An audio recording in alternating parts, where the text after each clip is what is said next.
नमस्कार, जय श्री राधे कृष्णा। मैं गंगा शर्मा, असिस्टेंट प्रोफेसर अनुराधा महिला शिक्षक प्रशिक्षण महाविद्यालय से हमारे यूट्यूब चैनल अनुराधा महिला टीटी कॉलेज पर आपका हार्दिक स्वागत करती हूँ। अगर आपने अभी भी हमारे चैनल को सब्सक्राइब नहीं किया है तो प्लीज़ हमारे चैनल को सब्सक्राइब करें तथा बेल आइकन को क्लिक करें ताकि हमारे सारे नोटिफिकेशंस आप तक पहुँच सके। आज हम जो है बात कर रहे थे पावलोव के सिद्धांत के बारे में। पावलोव के सिद्धांत से संबंधित कुछ महत्वपूर्ण बिंदु जो थे वो मैंने बताने के लिए आपको बोला था कि अन्य वीडियो के माध्यम से मैं आपको उनके बारे में विस्तार से बताऊंगी। तो आज हम पावलोव के सिद्धांत से संबंधित जो महत्वपूर्ण बिंदु हैं उनका अध्ययन करेंगे। पावलोव जो थे वो एक शरीर मनोवैज्ञानिक थे, रूस के रहने वाले थे और उनको 1904 में नोबेल पुरस्कार से सम्मानित किया गया था। अब आपको ध्यान रखना है कि नोबेल पुरस्कार उनको जो मिला था वो किस कारण से मिला था। तो इसमें ये नहीं है कि उन्होंने जो है ये सिद्धांत दिया था कुत्ते के ऊपर जो है ये उनका अनुकूलित अनुक्रिया जो सिद्धांत था उसके कारण उनको ये जो है पुरस्कार मिला था। उनको ये पुरस्कार जो है पाचन क्रिया का अध्ययन करने के कारण मिला था। तो ध्यान रखना है कि 1904 में पावलोव को जो नोबेल पुरस्कार मिला वो किस कारण से मिला था। तो आपको उत्तर ध्यान रखना है, पाचन क्रिया का अध्ययन करने के कारण उनको ये पुरस्कार मिला था। अब आगे हम बात करते हैं इनके सिद्धांत के अन्य नामों की। जैसे मैंने पहले भी बताया था कि इनके सिद्धांत को शास्त्रीय अनुबंधन का सिद्धांत, परंपरागत अनुबंधन का सिद्धांत, अनुबंधन का सिद्धांत, अनुकूलित अनुक्रिया का सिद्धांत, श्रृंखलाबद्ध अधिगम का सिद्धांत, इसको ध्यान रखना है आपको क्योंकि ये जो है नया शब्द है, ये आपको जो है पहली बार सुनने को मिल रहा होगा तो आपको इसको ध्यान में रखना है। श्रृंखलाबद्ध जो अधिगम है वो सिद्धांत पावलोव के द्वारा दिया गया था। इसके अलावा संबद्ध प्रतिक्रिया का सिद्धांत और सीआर थ्योरी ये है। और इसके अलावा एक नाम एस टाइप की जो थ्योरी है वो किसके द्वारा दी गई है, तो ये भी आपको ध्यान रखना है कि एस टाइप की जो थ्योरी है वो पावलोव के द्वारा दी गई थी। एस टाइप का ध्यान रखना है, एस टाइप की थ्योरी किसके द्वारा दी गई थी, ठीक है ना। तो ये इसको ध्यान रखना है, ये एस टाइप का जो सिद्धांत है वो पावलोव के द्वारा दिया गया था। अब इसके अलावा जो पावलोव के द्वारा जो सिद्धांत दिया गया उसमें क्या है कि पावलोव ने जो है कुत्ते की लार ग्रंथि का अध्ययन किया था।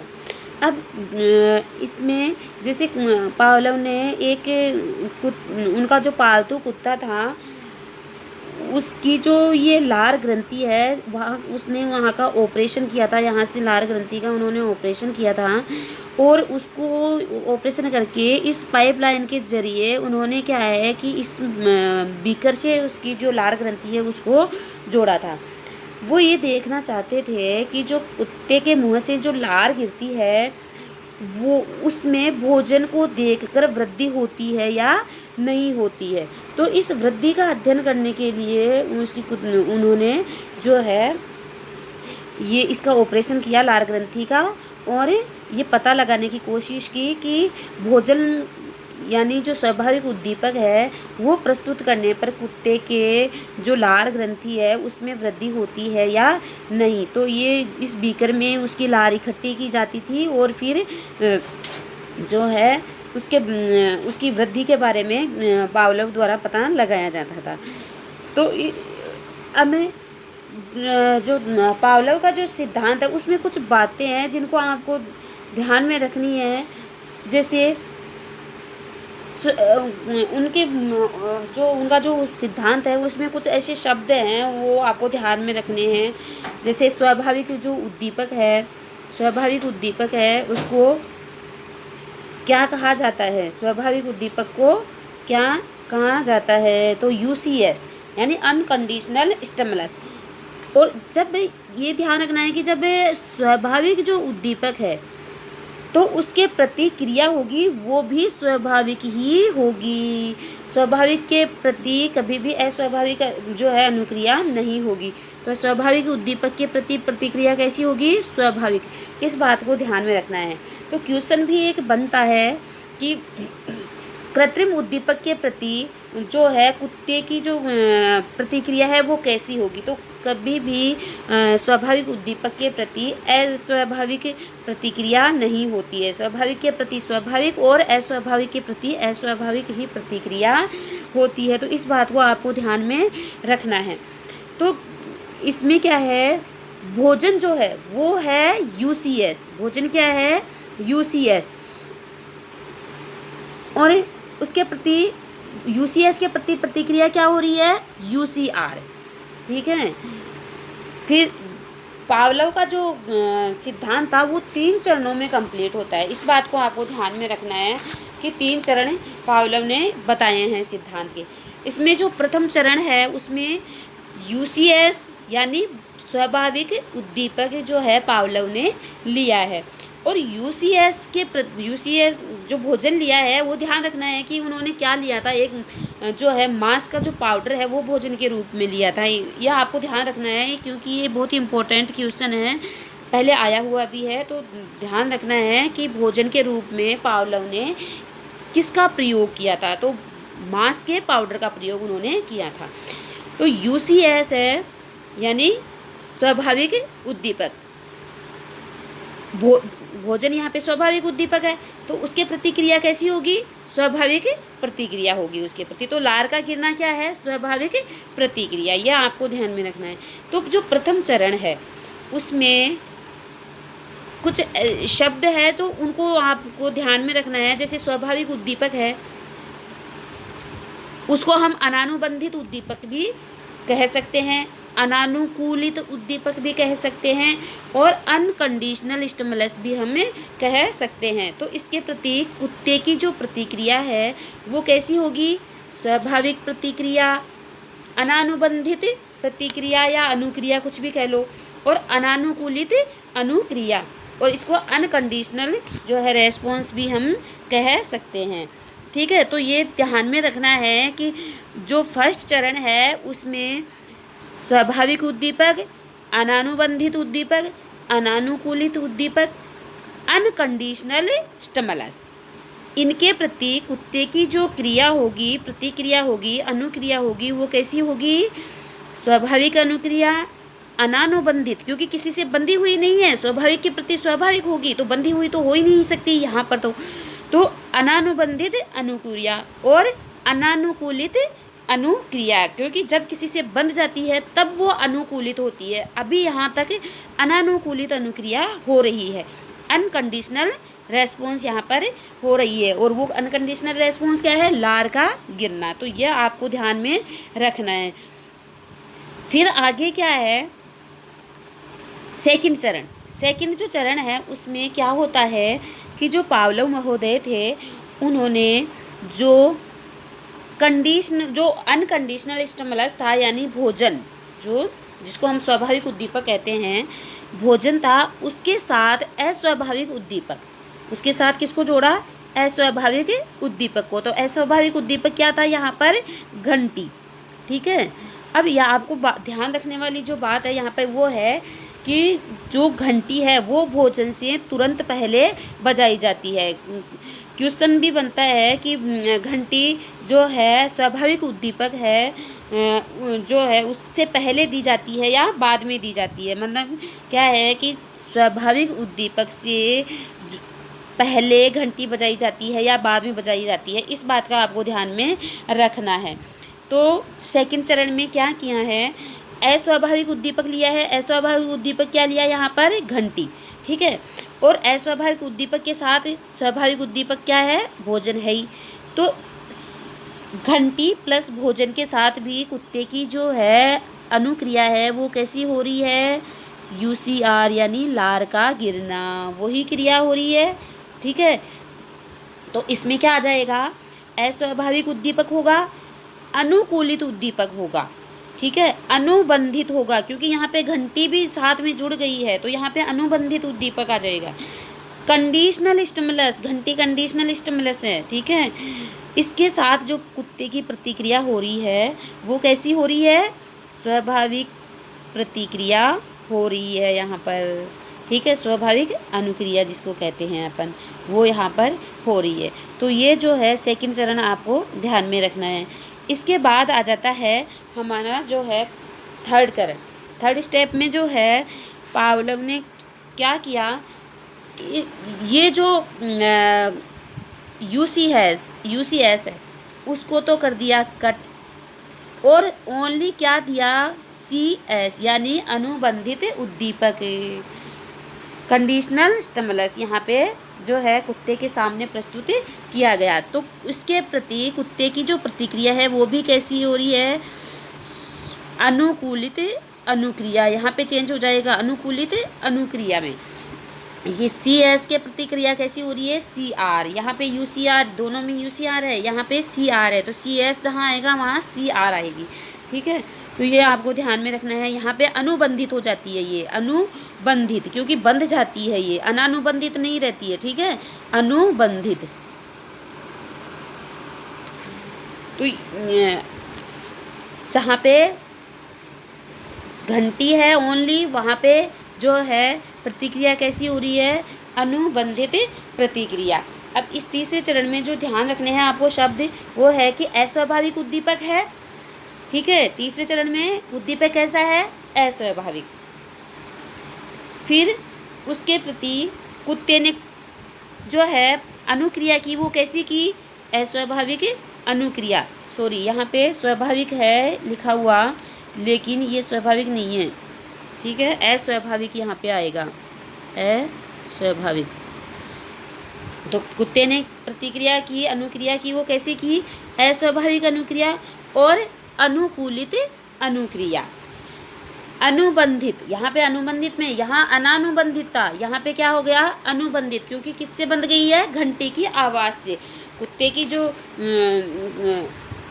अनुक्रिया है, प्रतिक्रिया है, वो किससे संबंधित हो गई, यहाँ पर घंटी की आवाज़ से। यहाँ पे भोजन नहीं है, तो यहाँ पे जब घंटी जो अस्वाभाविक उद्दीपक है उसके प्रति जब कुत्ता जो है लार गिरा रहा है, तो वो यहाँ पे इससे बंध जाती है, इनमें एक बॉन्ड स्थापित हो जाता है। तो यहाँ पे एक प्रतिक्रिया कैसी हुई, अनुबंधित अनुक्रिया, और इसको हम कंडीशनल रेस्पॉन्स भी कहते हैं। तो प्रश्न बनता है कि अनुबंधित अनुक्रिया कौन से चरण में कंप्लीट होती है, तो ये ध्यान में रखना है। थर्ड चरण में जो है अनुबंधित अनुक्रिया में जो है वो चेंज हो जाती है। अब एक बात और है कि जब ये प्रयोग है, इससे क्या स्पष्ट हुआ है, इससे यह स्पष्ट होता है कि जो स्वाभाविक एवं अस्वाभाविक दोनों उद्दीपक है, वो अगर एक साथ प्रस्तुत किए जाते हैं, तो जो व्यक्ति है वो अस्वाभाविक उद्दीपक के प्रति भी स्वाभाविक जैसी ही अनुक्रिया करने लगता है। तो इसे क्या बोलते हैं, अनुकूलित अनुक्रिया, ठीक है। अब ये एक इम्पोर्टेंट बात जो है वो ये है कि जो पावलोव महोदय जो थे, उनके प्रयोग में यहाँ पर आपको क्या दिख रहा है, जैसे थॉर्नडाइक का आपने प्रयोग पढ़ा था, तो थॉर्नडाइक के जो प्रयोग में जो थी वो बिल्ली क्या थी, बॉक्स में तो बंद थी, पजल्ड बॉक्स में बंद थी, लेकिन वहाँ पे क्या हो रही थी, वो पजल्ड बॉक्स में बंद थी, लेकिन वो क्रिया करने के लिए क्या थी, स्वतंत्र थी। वो बहुत सारी क्रियाएं कर रही थी, एक्शन कर रही थी, इधर उधर जंपिंग मार रही थी, तो वो क्रिया करने के लिए स्वतंत्र थी। लेकिन जो पावलोव का सिद्धांत है उसमें क्या है, कुत्ते को जो है, जैसे आप यहाँ देख सकते हो, कुत्ते को यहाँ पे बांध के रखा हुआ है, ये क्रिया करने के लिए स्वतंत्र नहीं है, ये कोई एक्शन नहीं कर रहा है। यहाँ पे ओनली इसके सामने उद्दीपक रखा गया है, मांस का जो पाउडर है वो रखा गया है। यहाँ ये कुत्ता अनुक्रिया करने के लिए जो है वो स्वतंत्र नहीं है, ये रस्सियों से यहाँ से बांध दिया गया है। तो इससे क्या निकल के आता है निष्कर्ष, कि इसमें अनुक्रिया का अभाव है, ओनली उद्दीपक को महत्व दिया गया है, कि जो विद्यार्थी है वो सिर्फ उद्दीपक को देखकर क्रिया करने के लिए प्रेरित होते हैं। तो ये बात आपको ध्यान रखनी है, उद्दीपक का अभाव, यहाँ पे जो है अनुक्रिया का अभाव है और ओनली उद्दीपक को महत्व दिया गया है। अभी ये जो है उद्दीपक और अनुक्रिया, उद्दीपक और अनुक्रिया, तो जब उद्दीपक और अनुक्रिया के बीच में, उद्दीपक और अनुक्रिया के बीच में, उद्दीपक और अनुक्रिया,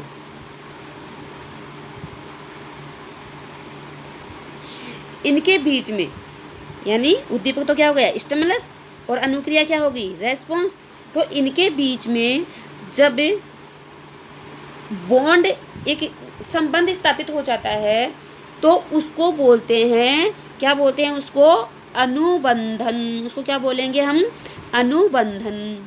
तो आपको ध्यान में रखना है कि जो है अनुक्रिया और उद्दीपक के बीच में जब संबंध स्थापित हो जाता है तो उसे क्या बोलेंगे, अनुबंधन यानी बॉन्डिंग। तो इसकी जितने उद्दीपक और अनुक्रिया के बीच में जितनी ज़्यादा बॉन्डिंग मजबूत होगी उतना ही ज़्यादा जो है वो हम अपने लक्ष्य को प्राप्त करने के लिए प्रेरित होंगे। और यहाँ पे एक बात और ध्यान रखनी है कि जो पावलोव का जो सिद्धांत है उसमें क्या है कि एक तो जो CS हमने जो प्रस्तुत किया है UCS से पहले प्रस्तुत करना है, कुछ शर्तें हैं इसकी, ठीक है ना। तो जो है CS है वो UCS से पहले प्रस्तुत करना है और दोनों के बीच में, CS प्लस UCS के बीच में, यानी ये जो CS है प्लस UCS है, इन दोनों के बीच में सिर्फ 3 से 5 सेकंड का ही अंतराल होना चाहिए, 3 से 5 सेकंड का ही अंतराल होना चाहिए। यानी घंटी बजाई भोजन दिया, घंटी बजाई भोजन दिया, ठीक है।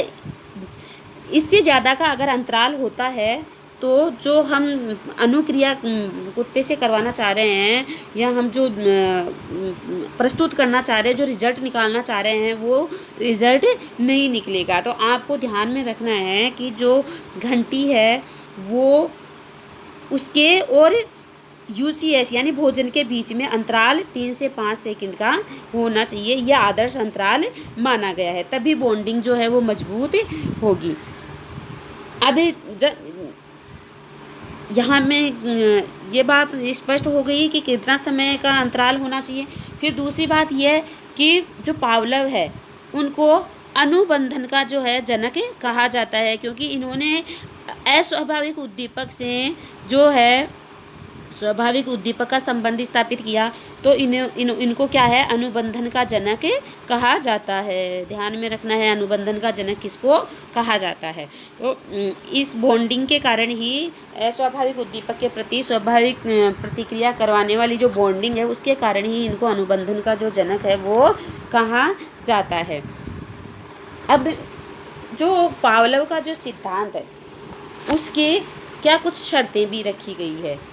वो शर्तें हैं, जैसे मैंने कुछ तो बता दिया आपको, पर फिर भी आप एक बार और सुन लो कि जो UCS है वो CS को प्रस्तुत करने का, UCS और CS दोनों को प्रस्तुत करने का एक क्या है, निश्चित जो क्रम है, क्या है, दोनों में एक निश्चित क्रम में प्रस्तुत किया जाना चाहिए। निश्चित एक क्रम होना चाहिए इसका, ठीक है। और वो निश्चित क्रम कैसे, जैसे पहले क्या दिया, CS, पहले दिया हमने CS और इसके साथ हमने क्या दिया, UCS, ठीक है। तो क्रम ये हो गई घंटी आपकी और ये हो गया भोजन। अब इनमें जो है अंतराल 3 से 5 सेकंड का, 3 से 5 सेकंड का। तो ये जो क्रम है वो फिक्स है, कि इनके बीच में अंतराल यही होना चाहिए। तो ये जो है एक दोनों को प्रस्तुत करने का एक निश्चित क्रम होना चाहिए। CS के तुरंत बाद UCS दिया जाना चाहिए, तभी बॉन्डिंग मजबूत होगी, नहीं तो बॉन्डिंग मजबूत नहीं हो पाएगी। तो एक शर्त तो ये हो गई। दूसरी शर्त क्या है कि UCS को CS से अधिक प्रभावशाली होना चाहिए। UCS यानी जो भोजन है उसको अधिक प्रभावशाली होना चाहिए। स्वाभाविक उद्दीपक है तो जो कुत्ता है अनुक्रिया किसके प्रति करेगा? स्वाभाविक उद्दीपक के प्रति करेगा। भूख लगेगी उसको तो वो स्वाभाविक उद्दीपक के प्रति ही जो है क्रिया करने के लिए प्रेरित होगा। हमें भूख नहीं होगी तो हम क्रिया करने के लिए जो है प्रेरित नहीं होंगे, चाहे घंटी कितनी ही बजा लो फिर। ठीक है, तो UCS को जो है CS से अधिक प्रभावशाली होना चाहिए।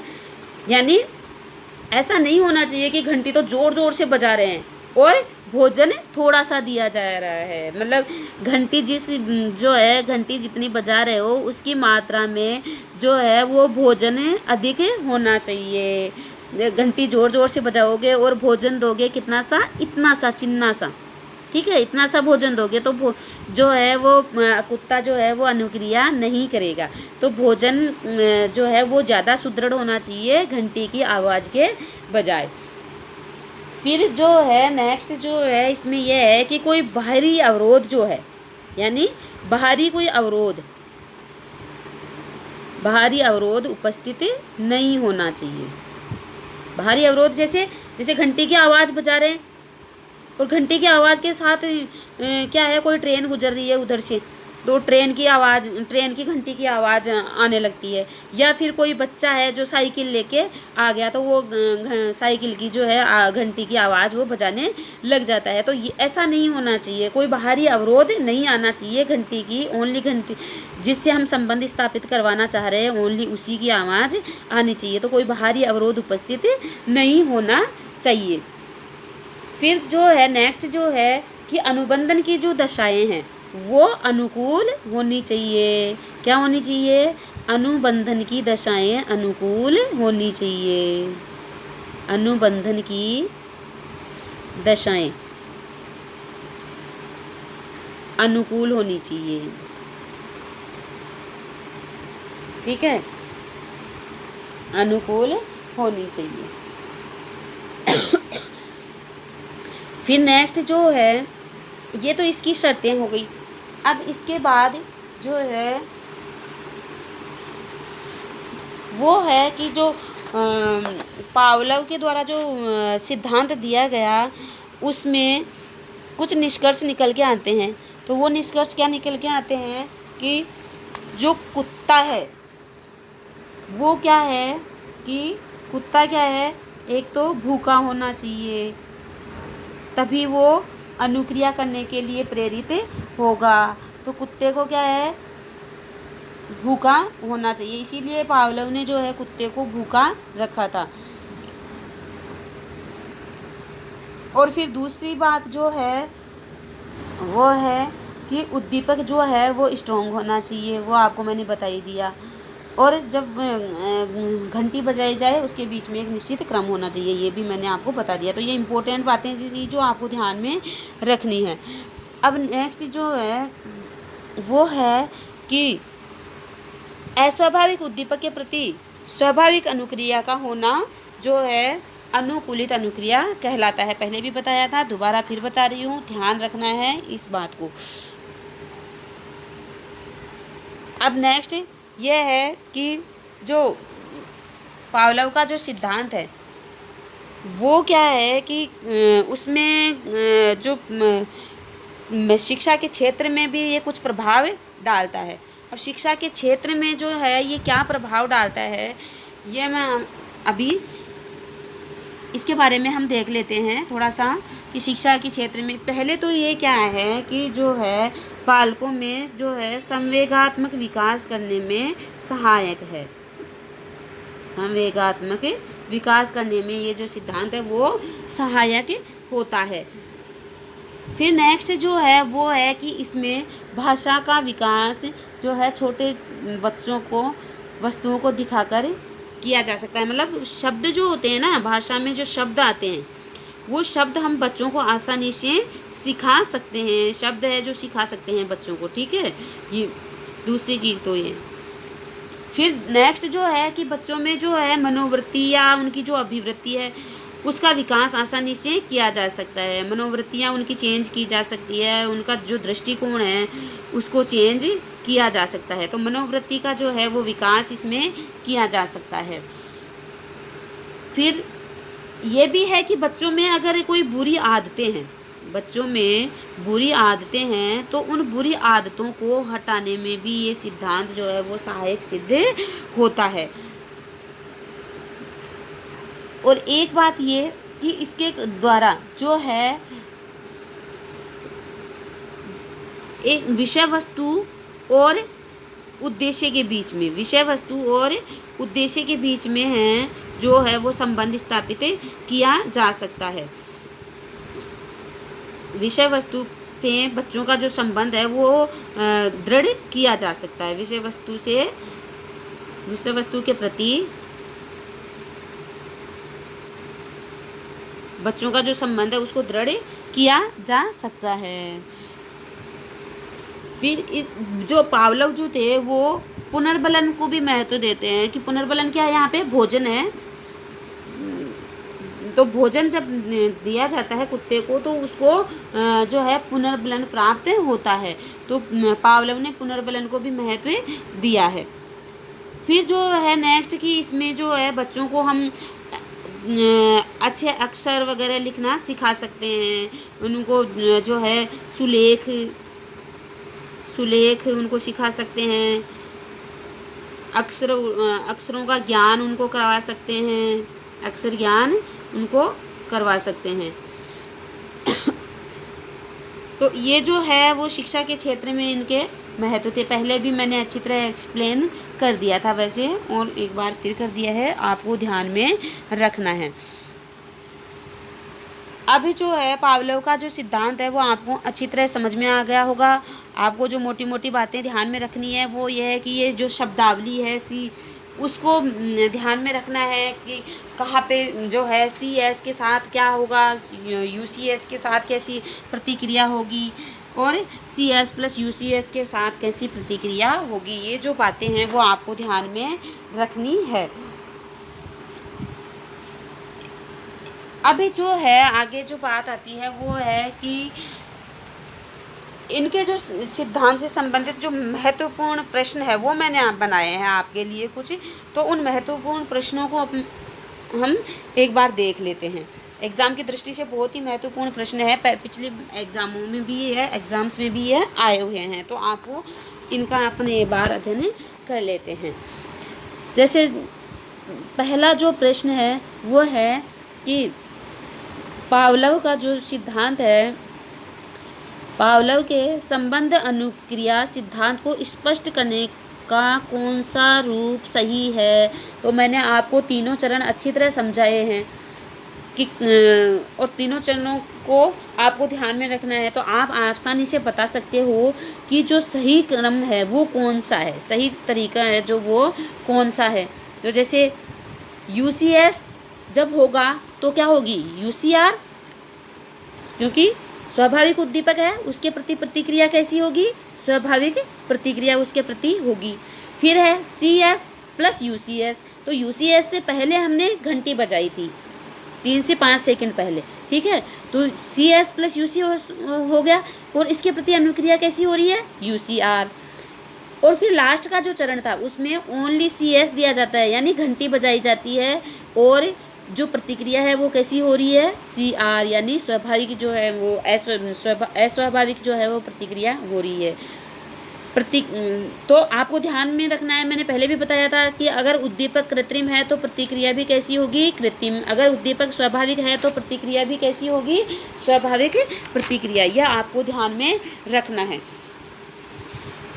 तो इसका जो सही आंसर है वो आपको अब पता चल गया होगा कि सही आंसर जो है वो क्या होगा, ठीक है। सही आंसर आप आसानी से बता सकते हो। तो अब कौन सा होगा बताओ, ये इसमें A होगा या B, जैसे UCS तो UCR, UCS प्लस, तो UCS पहले थोड़ी दिया गया था, UCS तो बाद में दिया गया था, पहले तो CS दिया जाएगा, तो ये तो अपने आप ही गलत हो गया, ये तो रॉन्ग हो गया ना अपने आप ही। फिर नेक्स्ट है UCS और UCR, तो UCS ठीक है, UCR हो रही है, लेकिन UCS यहाँ पे भी पहले दिया जा रहा है और CS बाद में दी जा रही है, तो ये यहाँ पे भी एक रॉन्ग हो गया। और नेक्स्ट जो है UCS UCR, फिर यहाँ पे भी CS पहले दी जा रही है और UCS बाद में दिया जा रहा है, और CS जो है उसके प्रति UCR थोड़ी होती है, ओनली CR होगी, ठीक है, तो ये भी अब गलत हो गया। तो राइट आंसर कौन सा हुआ? ए। फिर नेक्स्ट जो है वो है क्वेश्चन कि घंटी बजने पर कुत्ते के लार आने की क्रिया कहलाती है। अब बताओ, घंटी बजने पर कुत्ते के मुंह से जो लार आती है वो क्रिया कैसी क्रिया होगी? स्वाभाविक अनुक्रिया होगी, प्राकृतिक अनुक्रिया होगी, संबद्ध अनुक्रिया होगी या संबद्ध उद्दीपक होगा? आप बताइए कैसी होगी, आप बता सकते हो ना आप कैसी प्रतिक्रिया होगी इसके प्रति? तो घंटी के प्रति जो है अनुबंधन स्थापित हो जाता है। मैंने बताया था आपको, अभी भी एक्सप्लेनेशन में भी बताया था कि जो घंटी है उसके प्रति क्या है, जो कुत्ते की जो है बॉन्डिंग स्थापित हो जाती है। तो यहाँ पे आंसर क्या आएगा? स्वाभाविक अनुक्रिया होगा क्या यहाँ पे? क्योंकि घंटी तो अस्वाभाविक है ना, तो कृत्रिम के प्रति कृत्रिम प्रतिक्रिया होती है। अब यहाँ पे अस्वाभाविक तो हो ही नहीं सकता, प्राकृतिक भी यहाँ नहीं हो सकता, क्योंकि प्राकृतिक के प्रति जो है प्रतिक्रिया भी प्राकृतिक होगी। अब यहाँ पे संबद्ध अनुक्रिया यानी और संबद्ध उद्दीपक दो चीज़ें हैं। तो जो संबद्ध जो है वो है संबद्ध उद्दीपक, ये हो नहीं सकता क्योंकि यहाँ पे अनुक्रिया के बारे में बात चल रही है, तो उद्दीपक तो हो ही नहीं सकता ना यहाँ पे। तो हम यहाँ पे बात करते हैं संबद्ध अनुक्रिया की। तो आंसर क्या आ जाएगा इसका? संबद्ध अनुक्रिया, क्योंकि अनुबंधन स्थापित हो जाता है यहाँ पर। तो मैंने जब थर्ड चरण में बताया था कि जब ओनली घंटे के साथ जब कुत्ता है प्रतिक्रिया कर रहा है, अनुक्रिया कर रहा है, तो उसको क्या बोलेंगे? अनुबंधित अनुक्रिया या संबद्ध अनुक्रिया या कंडीशनल रेस्पॉन्स, ठीक है। तो इसका आंसर क्या आ जाएगा? जो है संबद्ध अनुक्रिया, संबद्ध अनुक्रिया, राइट आंसर ये होगा। फिर नेक्स्ट है पावलोव के प्रयोग में भोजन को अनुबंधन की भाषा में क्या कहा जाता है? पावलोव का जो प्रयोग है उसको अनुबंधन की भाषा में क्या कहा जाता है? तो ये शब्दावली आपको याद रखने के लिए मैंने पहले भी बोला था। अब इसमें क्या है, जैसे भोजन का पूछ रहा है, किसके बारे में पूछ रहा है यहाँ पे?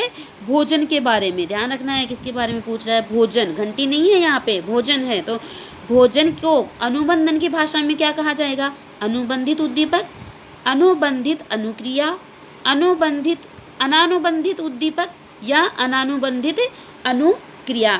बताइए क्या हो सकता है? तो हम जहाँ देखते हैं आगे इसमें कि अनुबंधित उद्दीपक, तो भोजन जो है वो कैसा है? अनुबंधित उद्दीपक है क्या यहाँ पर? नहीं है ना, क्योंकि भोजन जो है वो किसी से बंधा हुआ थोड़ी है। यहाँ पर भोजन तो स्वाभाविक है, प्राकृतिक है, तो यहाँ पे जो है अनुबंधित तो आएगा नहीं, ठीक है, ये नहीं आएगा। फिर अनुबंधित अनुक्रिया, तो भोजन तो है तो वो अनुक्रिया थोड़ी है, वो तो उद्दीपक है, तो अनुबंधित अनुक्रिया आएगा नहीं। फिर नेक्स्ट है अनानुबंधित अनुक्रिया, तो अनानुबंधित अनुक्रिया भी नहीं होगा। तो राइट आंसर क्या हो जाएगा इसका? राइट आंसर हो जाएगा इसका अनुबंधित अनानुबंधित उद्दीपक, ठीक है। राइट आंसर क्या होगा? अनानुबंधित उद्दीपक, क्योंकि स्वाभाविक है, किसी से बंधा हुआ नहीं है, तो यहाँ पे आ जाएगा अनानुबंधित उद्दीपक, राइट आंसर से। फिर नेक्स्ट जो क्वेश्चन है वो है पावलोव के अनुबंधन प्रयोग में केवल ध्वनि के उपस्थित करने पर होने वाली अनुक्रिया को कहते हैं। केवल क्या है? ध्यान देने वाली बात है यहाँ पर। क्या पूछ रहा है? पावलोव के प्रयोग में केवल और केवल ध्वनि, तो ध्वनि किसकी? ओनली घंटी बजाई जा रही है यहाँ पर, और जहाँ पे घंटी बजाई जा रही है वहाँ पे अनुक्रिया कैसी होगी? अगर आपने ध्यान से देखा होगा, पहले ध्यान से सुना होगा, तो आप बता सकते हैं कि केवल ध्वनि के प्रति जो अनुक्रिया होगी वो कैसी होगी? अनानुबंधित अनुक्रिया होगी, अनुबंधित अनुक्रिया होगी, अव्यक्त अनुक्रिया होगी या अदृश्य अनुक्रिया होगी? तो आप आसानी से आंसर दे सकते हो इसका कि ओनली जो ध्वनि है उसके प्रति जो अनुक्रिया होगी वो कैसी होगी? ध्वनि के प्रति यहाँ पे बंधन स्थापित हो चुका है, तो हम क्या जो है जब जहाँ पे बंधन स्थापित हो जाता है, बॉन्डिंग हो जाती है, वहाँ पे जो है प्रतिक्रिया है, अनुक्रिया है, जो वो कैसी होगी? अनुबंधित अनुक्रिया। तो आंसर इसका राइट क्या आ जाएगा? ब, अनुबंधित अनुक्रिया। ठीक है। फिर नेक्स्ट जो है वो है क्वेश्चन, पावलोव के प्रयोग में भोजन के पूर्व, ध्यान रखना है यहाँ पे, भोजन के पूर्व उपस्थित ध्वनि को क्या कहते हैं? भोजन के पूर्व उपस्थित ध्वनि को क्या कहते हैं? तो भोजन के पूर्व यानी यूसीएस से पहले सीएस दिया जाता है, तो उस सीएस से जो है वो ध्वनि उत्पन्न हो रही है, उसको हम कौन सी ध्वनि कहेंगे? तो यहाँ पे आंसर देखो आप, अनुबंधित उद्दीपक, अनानुबंधित उद्दीपक, विलंबित उद्दीपक या ध्वन्यात्मक उद्दीपक। तो आप आंसर आसानी से बता सकते हो कि पावलोव के प्रयोग में भोजन के पूर्व उपस्थित ध्वनि को क्या कहते हैं? भोजन से पूर्व उपस्थित ध्वनि को क्या कहेंगे? यहाँ पर राइट आंसर जो है वो क्या आएगा? अनुबंधित उद्दीपक। ठीक है, ए इसका जो है राइट आंसर हो जाएगा। अब आगे जो है नेक्स्ट क्वेश्चन है वो है, पावलोव का संबंध है, कौन से वाद से पावलोव संबंध रखते हैं? तो संरचनावाद, प्रकार्यवाद, व्यवहारवाद या गेस्टाल्टवाद। तो आपको ध्यान रखना है इसका जो राइट आंसर है वो क्या होगा?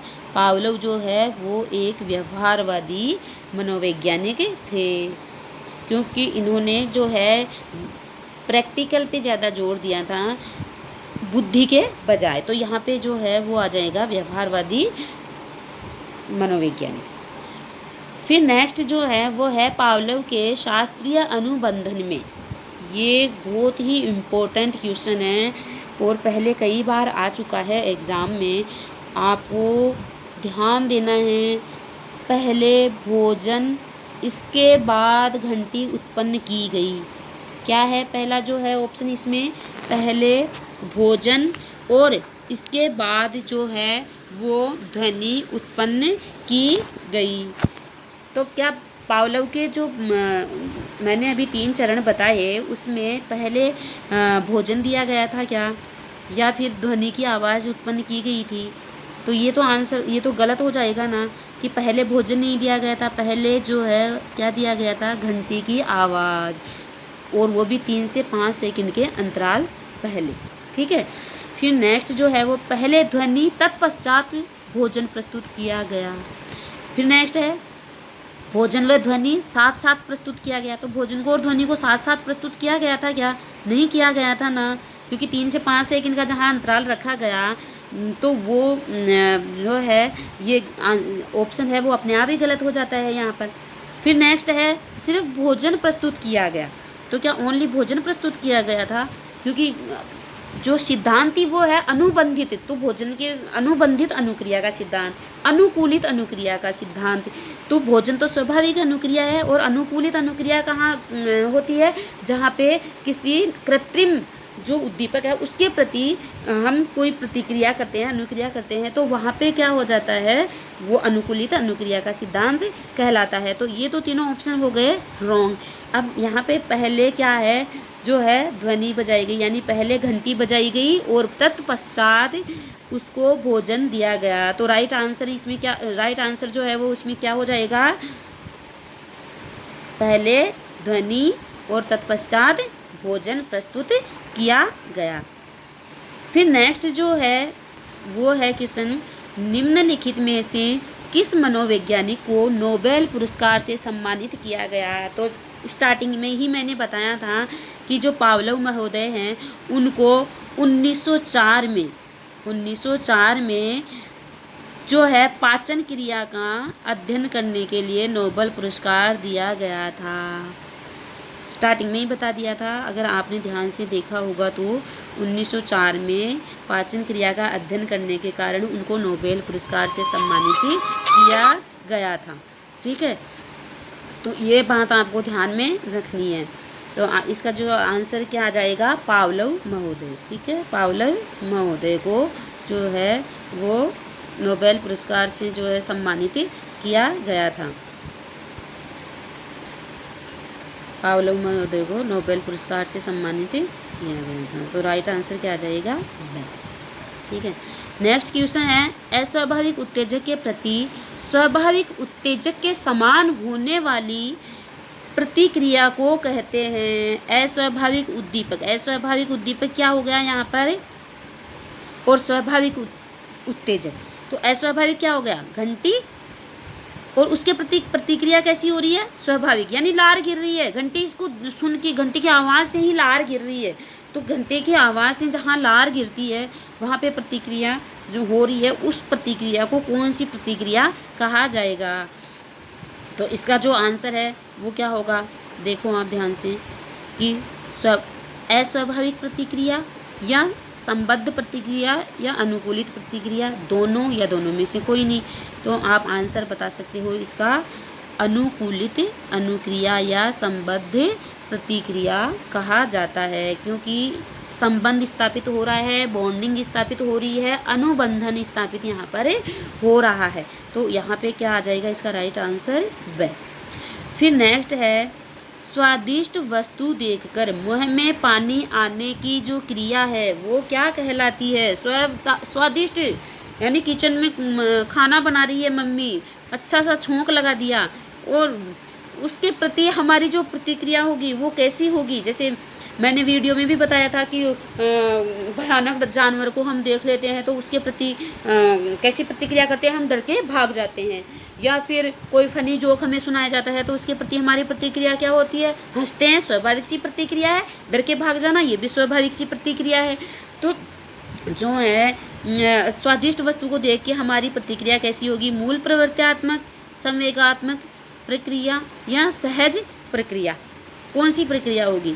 तो संवेगात्मक तो क्या है, इसमें तो क्या है कि बुद्धि का जो संवेग है हमारे दिमाग में रहते हैं और वो जब बाहर आते हैं तो वो संवेगात्मक प्रतिक्रिया कहलाती है। और मूल यानी हमारे जो भावनाएं हैं, मूल संवेग जहाँ प्रकट हो जाते हैं वो होती है मूल प्रवृत्त्यात्मक क्रियाएं। तो ये तो हो ही नहीं सकती। फिर जो है सहज क्रिया यानी स्वाभाविक क्रिया, तो सहज ही क्रिया होगी यहाँ पर, राइट आंसर होगा सहज क्रिया। स्वाभाविक क्रिया जिसको बोलते हैं अपन, ये स्वादिष्ट को देखकर व्यंजन गुलाब जामुन सामने आ रहे हैं, मुंह में पानी नहीं आया, ऐसा हो सकता है क्या।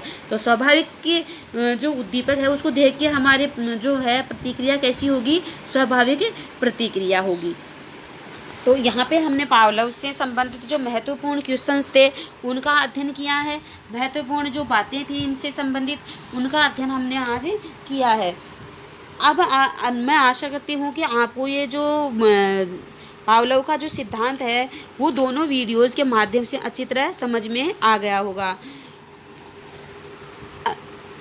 अगर जो है हाँ, अगर क्या इसमें क्या है कि जो आपको ये भी देखना है कि पावलोव और थॉर्नडाइक के सिद्धांत में जो अंतर है, अब आप आसानी से कर सकते हो कि पावलोव के सिद्धांत में क्या था और थॉर्नडाइक के सिद्धांत में क्या था। तो आप दोनों में अंतर आसानी से कर सकते हो। और फिर एक बार दोहराना चाहती हूँ कि जो इनके सिद्धांत में जो शब्दावली है उसको आपको ध्यान में रखना है, वो बहुत इम्पोर्टेंट है। एग्ज़ाम में उसी से संबंधित जो है वो क्वेश्चंस आते हैं।